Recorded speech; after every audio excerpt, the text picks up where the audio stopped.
আমি হাসলাম, ওরা বলে এটা লজ্জা নেই, এই জন্য এত হাসে। আমি কাঁদলাম, ওরা বললো ও বুঝি কোনোদিনই হাসতে পারে না।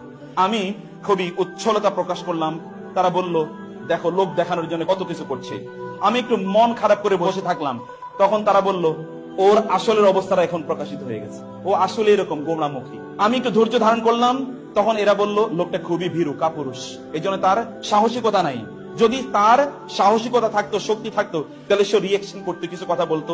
যখন আমি রিয়েকশন দেখালাম, আমি শক্তিমত্তা দেখালাম, তখন তারা বলল এই লোকটা আসলে দেখাতে চাচ্ছে যে তার অনেক অনেক কিছু আছে। আমি যখনই কোনো কিছু করতে যাই তখনই তার বিপক্ষে তারা কথাবার্তা বলে। তখন আমি বুঝতে পারলাম মানুষের সন্তুষ্টি এমন একটা জিনিস যেটি কখনো অর্জন করা যায় না, বরং আমাকে মানুষের সন্তুষ্টি অর্জন করার এই প্রতিযোগিতা বাদ দিয়ে আমাকে আমার নিজের কল্যাণের জন্য, নিজের কন্ট্রিবিউশনের জন্য, নিজের পজিটিভ চেঞ্জের জন্য আমার চিন্তা করা দরকার।